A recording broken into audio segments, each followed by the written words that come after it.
in the direction that Erin O'Toole went. Yeah, and I think uh I'm hard on him too. And the only reason I'm hard on Pierre is because you know, when I was growing up, I didn't pay too much attention to politics and those kind of and things. And then as I got older, I realized the importance of it, not necessarily to consume your life, but the decisions that these people make directly Mhm. affect you in some way.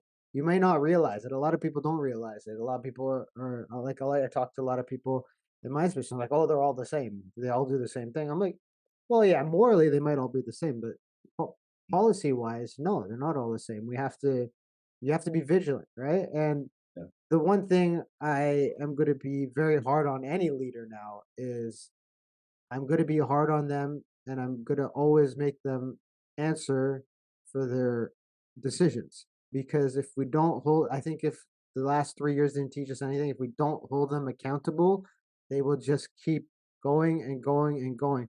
So remaining skeptical is the best thing you can do as Yes.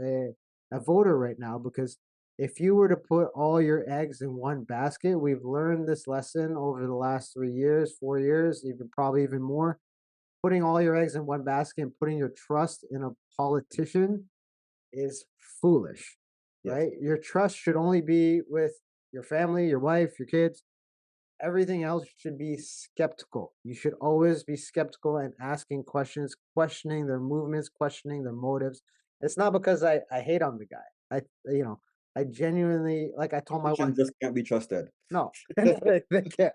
But But just no, I told my wife at the start of the pandemic when Pierre just kind of appeared out of nowhere and was the guy who was talking. I'm like, well, if this guy leads the country, I might want to stay, right? And then lo and behold, he gets into this position where he could lead the country. So I want to give him that chance to prove himself. But at the Mhm. same time, I'm going to be skeptical. I'm going to hold him at account for every step Yes. because if you don't, we end up where we are right now. You know what I mean? So Want more podcasts? Head over to gmg-podcast.com.